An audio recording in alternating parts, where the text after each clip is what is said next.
Olá, sou o professor Ed Wilson e essa é uma aula de compiladores. E na aula de hoje será estudada a análise semântica. No estudo da análise semântica, nós iremos trabalhar com dois assuntos. É a tabela de símbolos, sobre como que funciona a tabela de símbolos na implementação de compiladores, e também nas técnicas heurísticas utilizadas para fazer algumas análises. Nós verificaremos, na verdade, três tipos de análise baseada em heurística, que é a verificação de tipos, a verificação de fluxo de controle e também a verificação de unicidade. Muito bem. A análise semântica ela é uma etapa que acontece antes da geração de código e ela é baseada em heurística. Ela é utilizada porque existem algumas análises que são muito difíceis de serem realizadas com a parte da análise léxica e também da análise semântica. E ela está associada, ela se interrelaciona com outras partes do compilador. Bom, quais são as atividades que geralmente são implementadas na análise semântica? São atividades relacionadas principalmente às variáveis. Por exemplo, como que eu posso verificar, utilizando apenas análise sintática, apenas análise léxica, se todas as variáveis utilizadas no código-fonte foram declaradas? Ou como que eu posso verificar se um determinado tipo de variável ela é corretamente utilizada com um determinado operador? Ou mais, se um determinado comando ele está dentro de um fluxo de controle adequado. E, por último, se um determinado identificador ele é único no escopo. Então, são essas atividades que são feitas geralmente utilizando análise semântica. Só para lembrar, o compilador ele geralmente utiliza um arquivo de origem, um arquivo fonte, né? Que é o código-fonte. A partir desse código-fonte, o compilador ele executa duas atividades principais, uma de análise e outra de síntese. Na análise, como nós vimos nas aulas anteriores, geralmente acontece a análise léxica, a sintática e agora a análise semântica. Não havendo nenhum erro no código-fonte, o compilador então passa para a parte de síntese, que é a geração de código. Então, na análise léxica, relembrando, o compilador ele gera a tabela ou a lista de tokens, e essa lista de tokens ela é utilizada pela análise sintática, que faz a verificação das expressões do código-fonte, e por fim, a análise semântica completa a fase de análise, fazendo justamente a verificação deste conteúdo que eu acabei de informar para vocês. E não havendo erros no código-fonte, o compilador então ele passa para a parte de síntese, que é a geração de código propriamente dito, com o objetivo de gerar o arquivo de destino, ou o arquivo final, o arquivo de saída.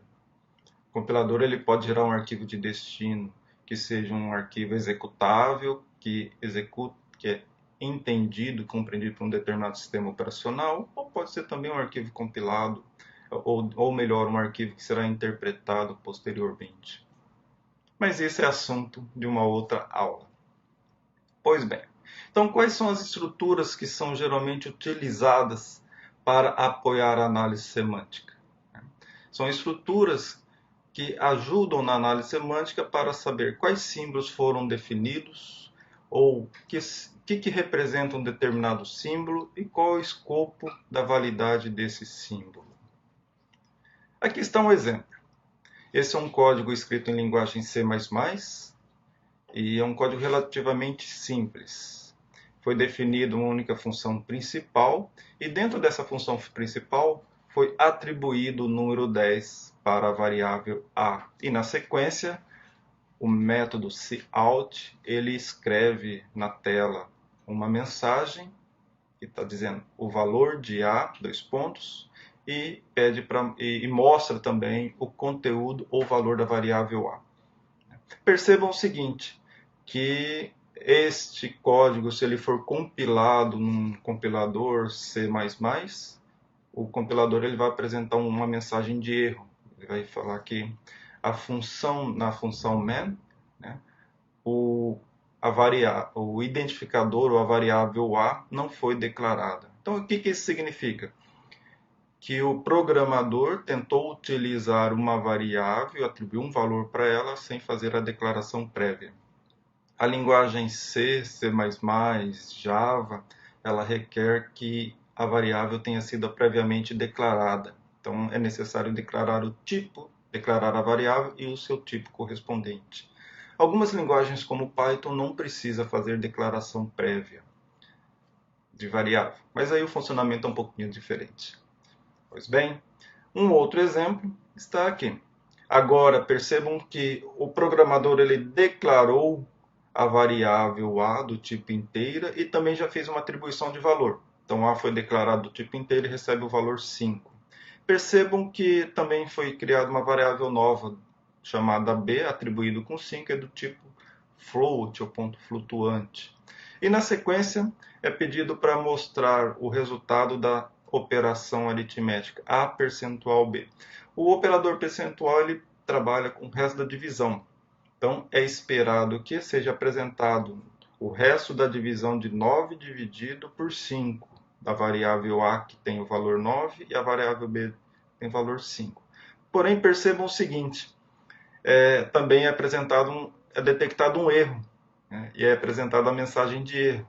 Essa mensagem de erro informa que os operadores, que o operador percentual, que é o resto da divisão, ele não pode trabalhar com uma variável do tipo inteira e uma variável do tipo flutuante, float, né, para o operador percentual.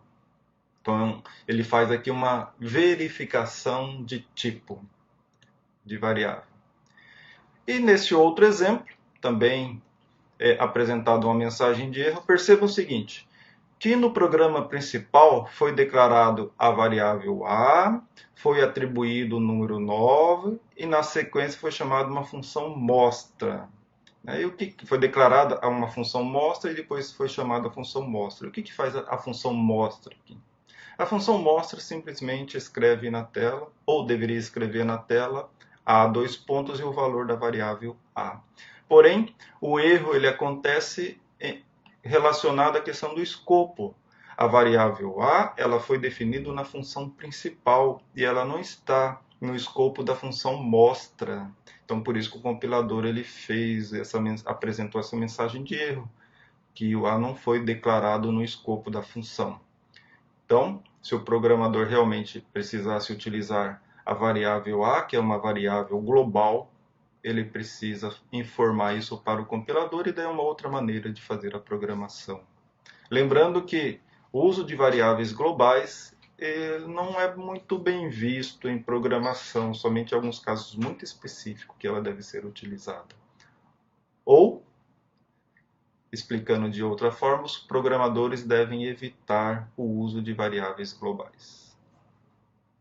Bom, e já que nós estamos falando de escopo, como que o compilador trabalha com isso? Como que o compilador implementa isso na tabela de símbolos? A tabela de símbolos é uma estrutura de dados que armazena todos os símbolos utilizados dentro do programa e algumas informações referentes a ele.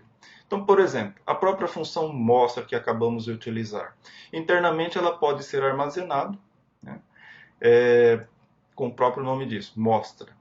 Mas como que o compilador sabe, por exemplo, quais são os parâmetros que são utilizados para esta função? Uma forma de fazer isso é através da decoração de nomes. Então o compilador ele implementa, ele reorganiza o nome, altera o nome do símbolo e acrescenta os seus parâmetros, os parâmetros que são utilizados, ou desculpa, os argumentos. Por exemplo, mostra sem nenhum parâmetros, ele poderia definir a função mostra e acrescentar o prefixo v, prefixo de vazio. Agora, se a função mostra recebe, por exemplo, um inteiro, ele pode acrescentar o sufixo i, que identifica um inteiro. Se a função mostra recebe, por exemplo, dois parâmetros, um double e outro int, né, ele pode acrescentar o d de double e o i do int. Então, a decoração de nomes é um mecanismo utilizado pelo compilador que permite que uma função tenha diferentes implementações para diferentes tipos de argumentos. Isso é muito interessante e importante nos compiladores. E a informação de escopo? Aí existem várias estratégias que podem ser utilizadas. Podem, por exemplo, utilizar múltiplas tabelas, em que pode ter uma tabela de símbolos para cada escopo. Então, cada função que tem um escopo diferente tem uma tabela de símbolos associados. Ou uma pilha de tabelas. A cada novo escopo, um novo fragmento da tabela ele é empilhado na tabela geral e desempilhado ao encerrar aquele determinado escopo. Então, são duas formas bastante comuns de implementação dessa verificação e controle do escopo. E agora passamos para a segunda parte da aula, que é a análise semântica baseada em heurística. Bom, então como o compilador realiza essa verificação estática? A gente fala verificação estática porque ela acontece no momento da compilação, não é em tempo de execução, né? Quando o código executável está executável. Nossa, ficou estranho, né? Código executável quando ele é executável. Mas não é em tempo de execução. Então, por meio de aplicações heurísticas relacionando os fragmentos de código. As situações nos quais os programas só podem ser detectados durante a execução do programa. Imagina, por exemplo, uma operação matemática, aritmética, divisão, em que uma variável recebe o valor da divisão de entre duas variáveis. A verificação de divisão por zero só vai acontecer em tempo de execução, porque vai depender do que o usuário digitar ou atribuir valor para aquelas variáveis. Pois bem, a verificação de tipo. O objetivo da verificação de tipos é verificar a coerência entre a declaração de uma variável e seu uso. Um exemplo bastante comum disso aí é o operador percentual que pega o resto da divisão. E pode haver conflito entre variável escalar e o do tipo ponteiro. Eu tenho uma variável escalar e tento atribuir um ponteiro para ela. Ou o conflito da conversão de variáveis de um tipo para outro. Declaro, por exemplo, uma variável do tipo numérico, tipo inteiro, e tento atribuir um valor alfanumérico para ela. Então, o compilador precisa fazer a verificação de tipos. E essa verificação não é possível fazer na análise léxica nem na análise sintática, como disse no início da aula.